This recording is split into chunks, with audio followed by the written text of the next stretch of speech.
শুভ বাংলা নববর্ষর পহেলা বৈশাখের আনন্দময় দিনে আপনাকে ও আপনার পরিবারকে জানাই আন্তরিক শুভেচ্ছা ও অভিনন্দন। নতুন বছর বয়ে আনুক সুখ, শান্তি, সুস্বাস্থ্য ও সমৃদ্ধ। পুরাতন সব ক্লান্তি ও গ্লানি পেছনে ফেলে শুরু হোক এক নতুন অধ্যায়। আশা, উদ্যম ও সাফল্য পরিপূর্ণ একটি নতুন বছর কামনা করি।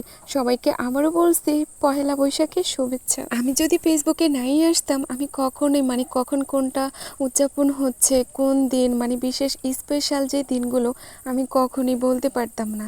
এমন একটা সিচুয়েশান বা এমনভাবে এখন দিনগুলো পাস করতেছি, কখন কি হচ্ছে না হচ্ছে এসব কোনো কিছু দেন দারুণ। আসলে এই কথাটা কেন বলছি জানেন? কারণ আমি আজকে সকালে ফেসবুকে আসার পর সবাইকে দেখি পান্তা ভাত, বিভিন্ন রকমের ভর্তা, ইলিশ মাছ, এগুলো ফ্রাই করে বিভিন্নভাবে যে যার যার মতো সাজুগুজু করে দিনটাকে সেলিব্রেট করছে। আসলে আজকে যে আমি গোশ রান্নাটা করতেছি না, আরও 2-1 দিন আগে আমি আপনাদের ভাইয়াকে বলছিলাম যে আমার বিরিয়ানি খেতে ইচ্ছে করতেছে, তাও গরুর গোশ দিয়ে।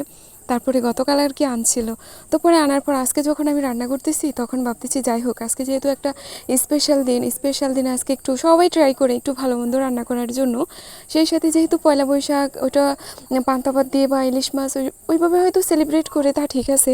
তো পরে আমি রান্না করতেছি আর ভাবতেছি যে কীভাবে যে দিন যাচ্ছে টেরই পাচ্ছি না, আর কি সেলিব্রেট করবো আর কী করবো। আর আরও একটা ভাবি যে আমরা যেহেতু মুসলমান, পয়লা বৈশাখটা অবশ্যই আমাদের জন্য না।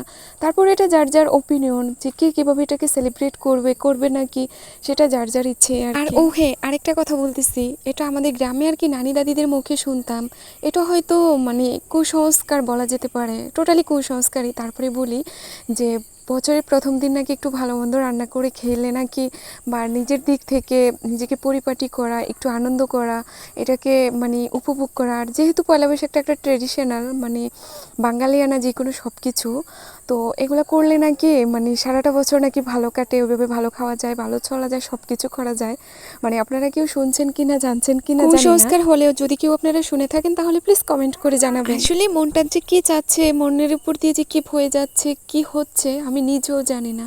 কারণ যেহেতু আমার বিফ বিরিয়ানি খেতে ইচ্ছে করছে, তো আমি বিরিয়ানিটা রান্না করলাম না, এভাবে সিম্পল গরুর গোশটা রান্না করলাম আর পোলাওটা রান্না করলাম। আর বিশেষ করে আজকে আমার কাছে একটু ভালো লাগছে পোলাওটা, কারণ আমি আজকে পোলাওটার মধ্যে একটু বেশ পরিমাণ দুধ অ্যাড করছি। অন্যান্য সময় যখন আমি পোলাওটা রান্না করতাম না, তখন দুধ অ্যাড করতে পারতাম না, কারণ আমার শাশুড়ি যেহেতু দুধ খায় না, এই জন্য দুধ অ্যাড করতে পারতাম না। কিন্তু আমার খুব ইচ্ছে করতো যে এভাবে একদিন একটু পোলাওটা রান্না করি। যাই হোক, আজকে রান্না করলাম আর আলহামদুলিল্লাহ পোলাও রান্নাটা খুব সুন্দর হয়েছে, খুব ঝরঝরা হয়েছে। আর আমার এমন একটা হ্যাবিটস কি জানেন, আমি যখন পোলাও রান্না করি না, আমি কোনো গোশ বা সাথে কোনো কিছু দিয়ে খেতে পারি না। আমি আগের দিন রান্না করব, পরের দিন সকালে আর কি জমাট বেঁধে যায় না, ওইভাবে পরে খেতে আমার কাছে ভালো লাগে। আর এদিকে আজকে একটু বেশ পরিমাণে একটু ছোলা ভুনা করে নিচ্ছি, কারণ বিকালবেলা নাস্তা হিসেবে খাওয়ার জন্য। তো আজ এতটুকুই, থ্যাঙ্কস ফর ওয়াচিং। আল্লাহ।